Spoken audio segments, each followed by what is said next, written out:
जोधपुर से बड़ी खबर है। स्विमिंग पूल में मासूम के मिलने के मामले में ये बड़ा अपडेट है। बड़ी खबर आपको बता रहे हैं। 18 घंटे बाद शव स्विमिंग पूल से निकाला गया और परिवार वाले पोस्टमार्टम के लिए राजी हुए। समझाइश के बाद परिवार को काफी समझाया बुझाया गया, जिसके बाद शव को निकाला गया। स्विमिंग पूल से मासूम का शव निकाल लिया गया है। ओसिया के सीएचसी में पोस्टमार्टम करवाया जा रहा है। देखिए, बड़ी संख्या में ग्रामीण मौके पर मौजूद हैं। मासूम का शव होटल के स्विमिंग पूल में मिला था। 18 घंटे बाद स्विमिंग पूल से शव निकाला जा सका। जोधपुर से ये बड़ी खबर आपको बता रहे हैं। स्विमिंग पूल में मासूम का शव मिलने के मामले में ये बड़ी खबर है। परिवार वाले जो लगातार धरने पर बैठे थे, उन्हें काफी समझाया बुझाया गया, जिसके बाद परिवार वाले शव बाहर निकालने को राजी हुए। उन्हें कहा गया कि दोषी को ढूंढा जाएगा, इस पूरे मामले का खुलासा किया जाएगा और दोषी को बख्शा भी नहीं जाएगा। पर जांच जारी है।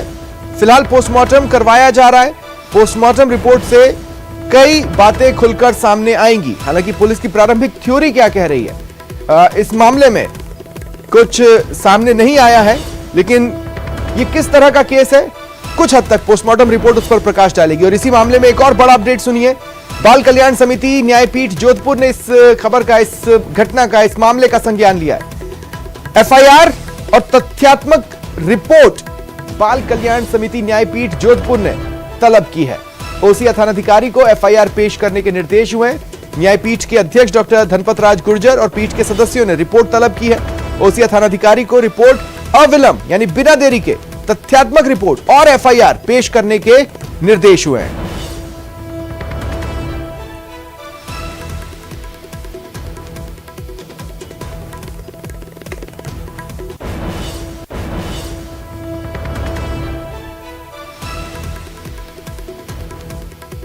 तो ये बड़ी खबर आपको बता रहे हैं।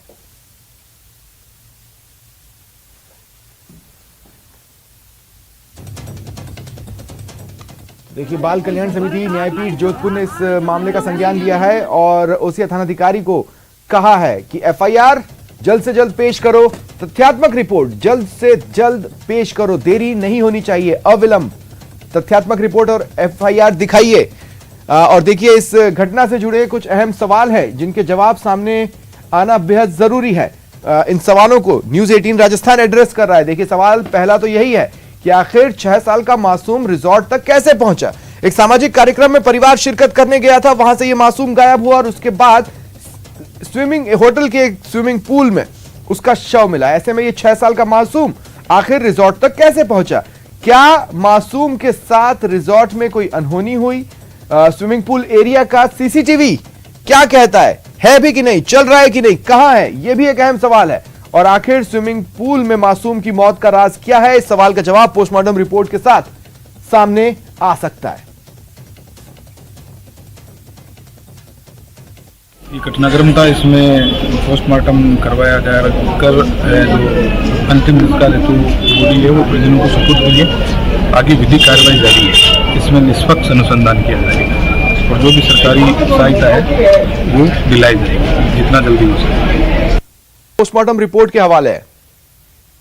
देखिए स्वप्निल, अगर बात करें तो इस मामले में फिलहाल पुलिस के पास कोई थ्योरी दिखाई नहीं दे रही। उनके सामने सबसे बड़ा यक्ष प्रश्न यह है कि आखिर बच्चा होटल के अंदर कैसे पहुंचा और स्विमिंग पूल के अंदर कैसे पहुंच गया और कैसे उसकी मौत हुई है।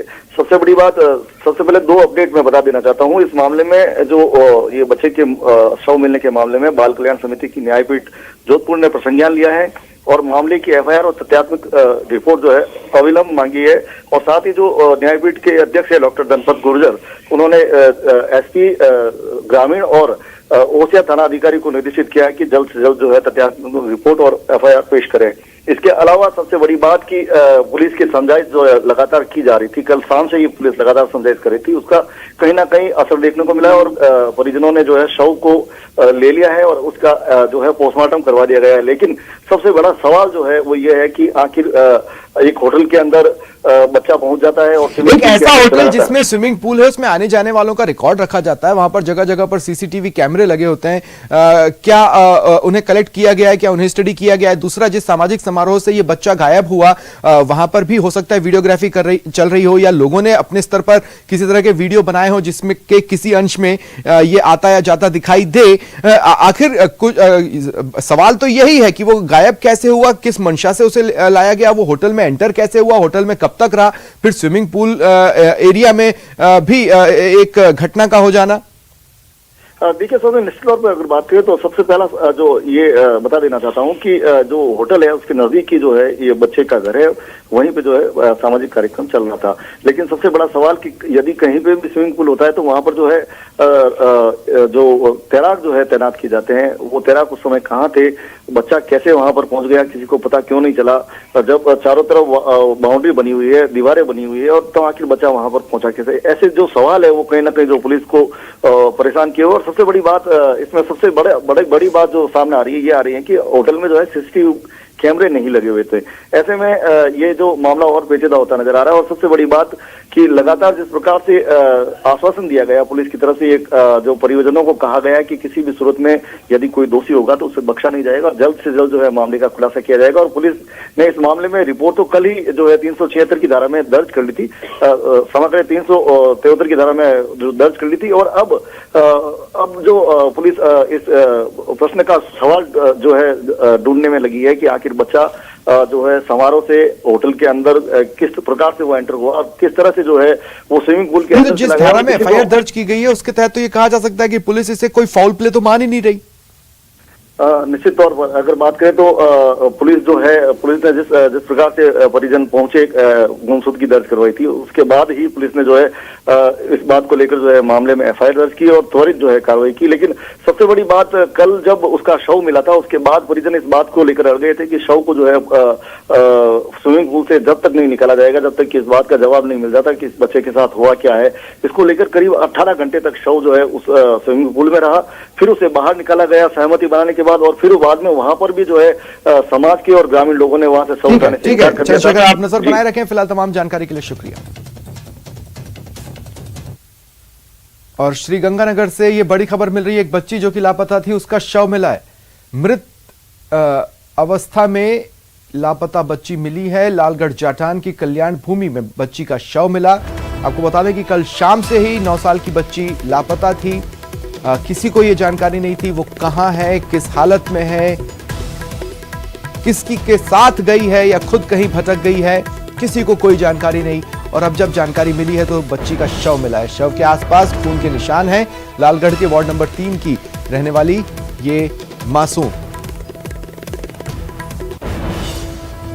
ये बड़ी खबर आपको बता रहे हैं श्रीगंगानगर से। ज्यादा जानकारी के लिए बात करेंगे सहयोगी अशोक से। अशोक, पूरी खबर।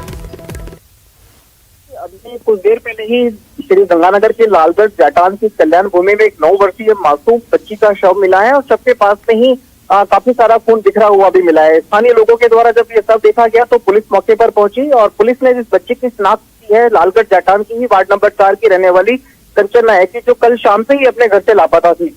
कल शाम से ये बच्ची लापता हुई, इसके बाद परिजनों के द्वारा साथ ही साथ पुलिस के द्वारा इस बच्ची की तलाश की जा रही थी। लेकिन दोपहर बाद इस बच्ची की जब डेड बॉडी मिली है तो उसके बाद निश्चित तौर पर स्थानीय वासियों में खासा आक्रोश है। सूचना के बाद में न केवल स्थानीय पुलिस बल्कि श्रीगंगानगर एसपी आनंद शर्मा भी मौके पर पहुंच गए, एफएसएल टीम और डॉग स्क्वाड भी मौके पर पहुंच गई है और साथ ही साथ घटनास्थल पर साक्ष्य जुटाए जा रहे हैं ताकि पूरी घटना के बारे में जल्द से जल्द खुलासा हो सके। जी स्वप्निल जी। चलिए, शुक्रिया तमाम जानकारी के लिए। आप नजर बनाए रखें। और एक बड़ी खबर आपको बता रहे हैं बीकानेर से। 4